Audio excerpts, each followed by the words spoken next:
Assalamualaikum warahmatullahi wabarakatuh.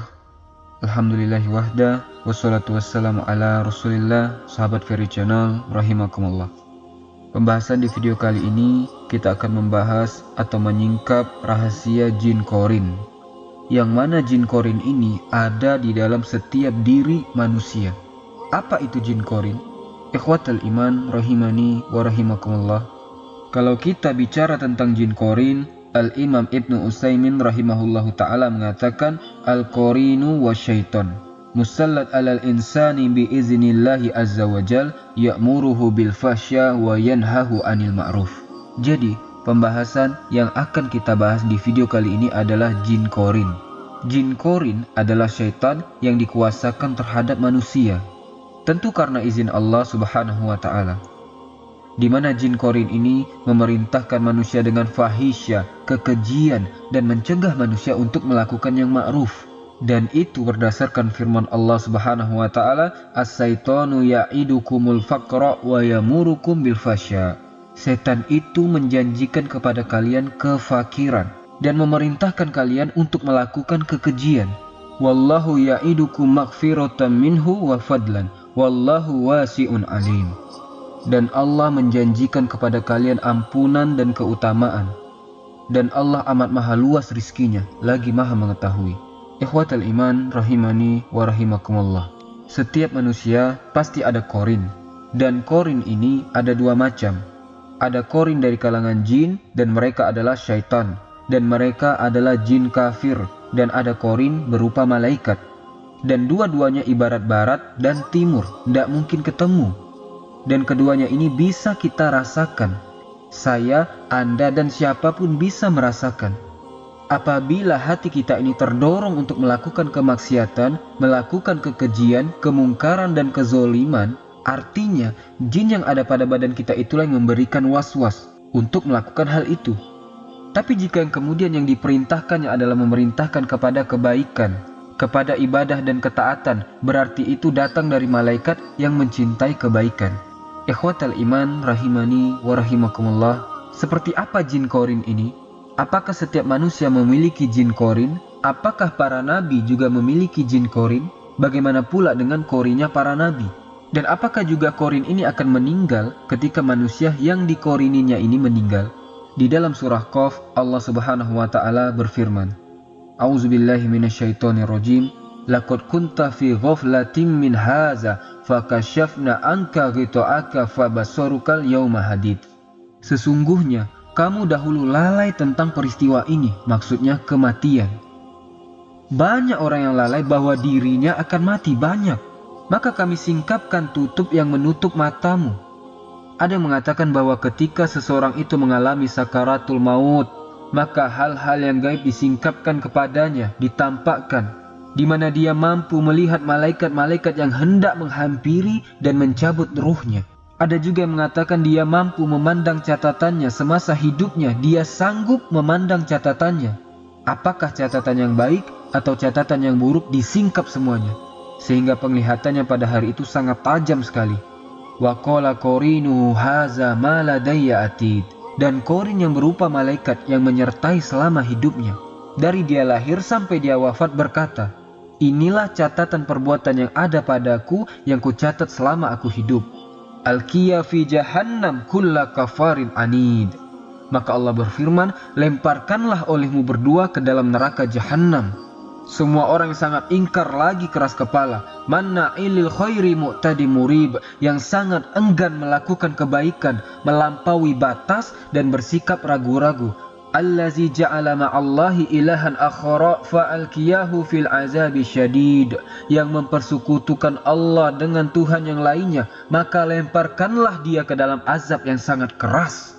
Qala qorinuhu rabbana ma'adghaituhu walakin kana fi dhalalin ba'id. Kemudian berkatalah syaitan yang menyertainya, maksudnya korin yang menyertai selama hidupnya, dia pun berkata, ya Tuhan kami, aku tidak menyesatkannya, tetapi dia sendiri yang berada di dalam kesesatan yang amat jauh. Qala la taqtasimu ladayya wa qad qaddamtu ilaikum bil wa'id. Maka Allah berfirman, janganlah kalian bertengkar di hadapanku. Dan sungguh dahulu aku telah memberikan ancaman kepada kalian. Ma yubaddalul qawlu ladayya wa ma ana bidzallamin lil abid. Keputusanku tidak dapat diubah dan aku tidak menzolimi hamba-hambaku. Dalam ayat ini Allah Subhanahu wa taala menyebutkan dua kata qarin. Pertama, Allah Subhanahu wa taala mengatakan wa qala qarinuhu haza ma ladayya atid. Kemudian yang kedua, qala qarinuhu Rabbana ma'at ghaituhu walakin kana fi dhalalim ba'id. Di sini ada dua kata qarin. Ya, karena qarin itu ada dari kalangan malaikat yang mendorong kita untuk berbuat baik, dan yang kedua ada dari kalangan jin kafir, syaitan yang memerintahkan kita untuk melakukan kekejian dan melarang untuk melakukan yang ma'ruf. Ini ayat yang pertama yang menetapkan adanya qarin. Dan kita tahu bahwa yang namanya qarin dari kalangan jin pasti kafir. Dan Allah izinkan dia bersarang di badan kita lewat jalan darah kita, kemudian memberikan was-was untuk melakukan keburukan. Dia tidak memudaratkan kita, artinya dia tidak menyakiti secara fisik, tetapi dia memberikan was-was. Karena secara umum syaitan memang seperti itu, memerintahkan kepada keburukan. Sebagaimana Allah Subhanahu wa taala berfirman, Alam taro anna arsalna sayatin alal kafirina ta'uzuhum azza.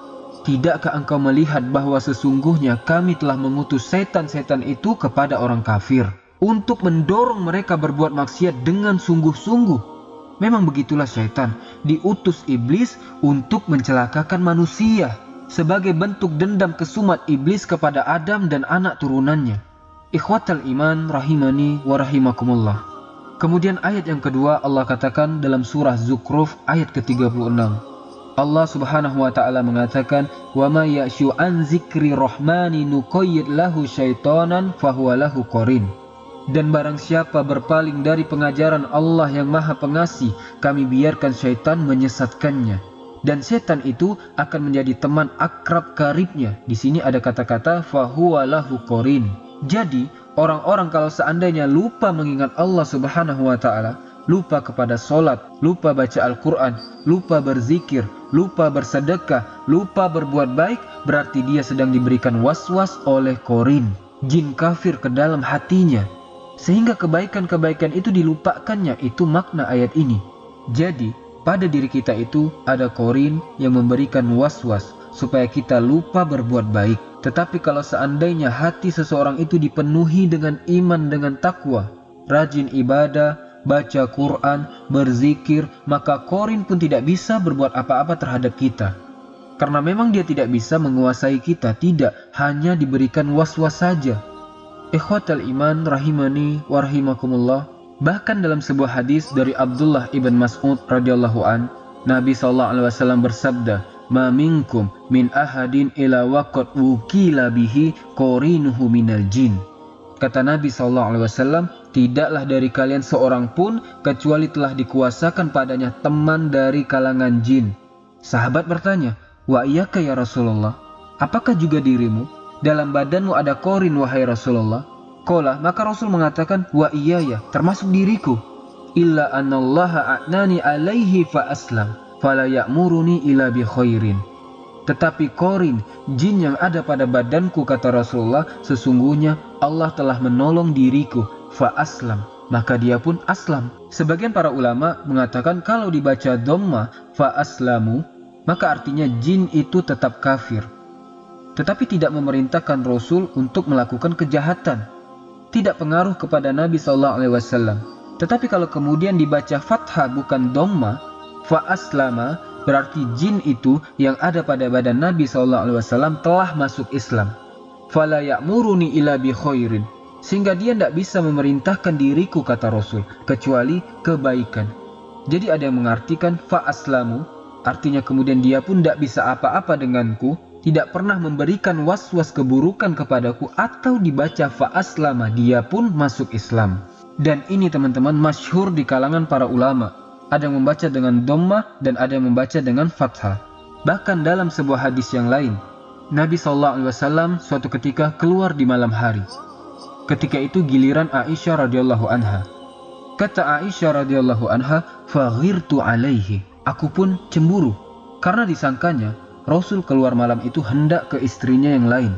Faja'a faro'a ma'asna. Maka dia pun datang, kemudian dia melihat apa yang aku lakukan. Karena ketika Rasul pergi, Aisyah membuntuti dari belakang. Kemudian ketika Rasul datang, Aisyah langsung balik. Jadi Rasulullah melihat apa yang dilakukan oleh Aisyah radhiyallahu anha. Maka Nabi SAW bertanya, "Malak ya Aisyah? Ada apa dengan kamu wahai Aisyah? Kenapa sibuk sekali?" Maka Aisyah mengatakan, "Aku cemburu wahai Rasul. Siapa yang tidak cemburu dengan dirimu?" Maka Nabi SAW mengatakan, "Apakah telah datang setanmu wahai Aisyah?" Qalat, maka Aisyah radhiyallahu anha mengatakan, "Ya Rasulullah, au ma iya syaitan?" Wahai Rasulullah, apakah aku punya syaitan? Ataukah di dalam diriku ada setannya wahai Rasul? Kata Rasul, "Na'am, iya." Kemudian aku katakan, "Wa ma kulli insanin?" Apakah bukan hanya diriku, bahkan semua manusia juga ada syaitannya wahai Rasulullah? Maka Rasul mengatakan, "Na'am, iya. Semua manusia ada korinnya." Kemudian Aisyah radhiyallahu anha mengatakan, "Wa ma'aka? Bagaimana denganmu wahai Rasul?" Kata Nabi SAW, "Na'am, ya, walakin Rabbi a'anani alaih hatta aslam." Tetapi Robku telah menolong diriku sehingga dia pun masuk Islam, atau dia tidak bisa apa-apa dengan diriku. Ikhwatal iman rahimani wa rahimakumullah. Dari sini kita tahu setiap manusia itu ada korin. Sejak dia lahir sampai dia wafat, semua manusia tanpa terkecuali, mau orang biasa, mau orang soleh, mau para ulama, mau para santri, sampai kepada para nabi, dalam tubuhnya ada korinnya. Saya, Anda, semua, siapapun ada korinnya. Karena Allah Subhanahu wa ta'ala sudah mengizinkan kepada korin itu untuk bersarang di hati manusia, untuk memberikan ujian, memberikan was-was kepada keburukan. Tetapi karena keadilannya, Allah pun kuasakan korin yang lain dari kalangan malaikat untuk menyeimbangkan, supaya ada yang memerintahkan kepada keburukan dan ada yang memerintahkan kepada kebaikan, tergantung kita. Dan ingat bahwa korin itu tidak menguasai kita secara mutlak, tidak. Korin itu hanya bisa menguasai kita ketika kita lemah iman, futur, ketika kita kemudian lemah ketaatan kepada Allah Azza wa Jalla, lari dari Quran, tidak berzikir, barulah kemudian mereka menguasai diri kita. Tetapi kalau iman kita kuat, baca Quran kita kuat, zikir kita kuat, ibadah kita kuat, maka mereka tidak sanggup apapun dengan diri kita. Ikhwatal iman rahimani wa rahimakumullah. Sebagian para ulama menjelaskan, lalu apa tugas korin selain daripada memberikan was-was itu? Ada juga yang mengatakan bahwa ketika manusia tertidur dan dia lupa untuk berwudu, lupa membaca doa, lupa untuk ta'awudz kepada Allah Subhanahu wa ta'ala, dia pun tidur begitu saja, maka terkadang korin ini masuk ke dalam mimpinya. Terkadang dia kemudian di dalam mimpinya menyerupai binatang seperti ular, ataupun orang yang hitam yang menakutkan, atau sejenis binatang-binatang buas. Pokoknya dia tasyakul di dalam mimpi kita sehingga menakut-nakuti kita, sehingga dengan masuknya dia itu ke dalam mimpi kita dan memberikan mimpi-mimpi buruk sehingga akhirnya kita ketakutan, mimpi buruk. Ya, karena tugas syaitan itu salah satunya adalah menakut-nakuti manusia. Ikhwatal iman rahimani wa rahimakumullah. Tetapi ada beberapa catatan tentang masalah korin ini. Yang pertama, korin ini adalah syaitan yang dikuasakan kepada setiap manusia untuk mencelakakan manusia dan menyesatkan manusia. Ingat, tidak ada korin yang baik. Korin itu akan tunduk kalau Anda di atas ketaatan saja. Dia tidak bisa menyerang kita lewat was-was. Tetapi kalau seseorang itu kalau lagi futur, karena manusia itu tidak mungkin semangat ibadah terus, tidak mungkin. Pasti sewaktu-waktu akan futur. Futur datang dari mana? Korin itu yang membuat kita futur, sehingga membuat kita malas untuk beribadah. Kemudian yang kedua, kalau kita melihat dari dalil-dalil Al-Quran dan Sunnah, yang kita baca bahwa tidak ada amalan korin itu kecuali hanya memberikan was-was. Artinya dia tidak menyakiti secara badan, tidak. Karena jin-jin itu kan tugasnya banyak. Ada khusus jin itu yang menyakiti kita. Entah dia diutus oleh tukang-tukang sihir, oleh paranormal untuk menyantet seseorang, na'udzubillah, maka itu jin khusus menyakiti manusia. Tetapi jin korin itu tugasnya lain. Dia hanya khusus untuk memberikan was-was saja, menakut-nakuti kita supaya kita malas ibadah, supaya kita berbuat jahat, supaya kita berbuat zolim, itu saja. Dan itu kembali kepada kekuatan iman seorang hamba. Karena bagaimanapun tipu daya setan, korin ini bisa kita kalahkan dengan mendekatnya kita kepada Allah Subhanahu wa Ta'ala. Ikhwatal iman, rahimani wa rahimakumullah. Adapun apakah kemudian korin ini mengikuti manusia sampai wafat? Ketika manusia ini wafat, kemudian korinnya apakah ikut wafat? Wallahu alam. Karena ada hadis Nabi SAW yang mengatakan, "Idza mata ibnu Adam, inqata'a a'maluhu ila min salasin. Shadaqatin jariyah, aw ilmin yantafa'u bihi, aw waladin sholihin yad'u lahu." Apabila anak Adam meninggal dunia, maka tidak dibawa ke dalam kuburan kecuali 3 perkara. Yang pertama, sedekah yang mengalir. Yang kedua, ilmu yang bermanfaat. Dan yang ketiga, anak yang soleh yang mendoakan. Artinya ketika manusia itu wafat, maka korin itu akan keluar dan akan bertugas lagi menjadi hamba iblis dan mencelakakan manusia. Terakhir, ada sebuah kisah dari seorang syekh di Yaman. Muridnya syekh ini bercerita tentang kejadian di kampungnya. Jadi di kampungnya ada preman meninggal dunia. Kemudian setelah 1 hari dia meninggal dunia, heboh di kampung itu. Rupanya ada yang melihat bahwa preman itu hidup lagi dan sedang nongkrong di jembatan. Padahal kemarin sudah meninggal. Dan berita ini dari mulut ke mulut akhirnya kemudian menyebar. Namanya orang kampung zaman dulu teman-teman, beda dengan orang kampung zaman sekarang. Kalau dengar cerita kayak gitu ngeri, takut mereka. Pertanyaannya, apakah mungkin orang yang sudah meninggal bisa hidup lagi? Kemudian dia nongkrong lagi di jembatan. Ini ditanyakan kepada syekh yang di Yaman. Dan syekh mengatakan bahwa boleh jadi itu adalah korinnya. Karena yang bisa membentuk fisik orang itu mirip dengan orang yang meninggal itu adalah korinnya. Karena korin itu adalah sohibnya, temannya. Jadi ketika orang itu meninggal, maka korinnya keluar. Terkadang menakut-nakuti manusia dengan cara seperti itu. Seolah-olah yang sudah meninggal ini hidup lagi. Oleh karena itulah, maka tidak ada hubungan orang yang sudah meninggal dengan korin. Semoga video ini bermanfaat. Subhanakallahumma wa bihamdik, asyhadu an la ilaha illa ant, astaghfiruka wa atubu ilaik. Wallahu ta'ala a'lam. Assalamualaikum warahmatullahi wabarakatuh.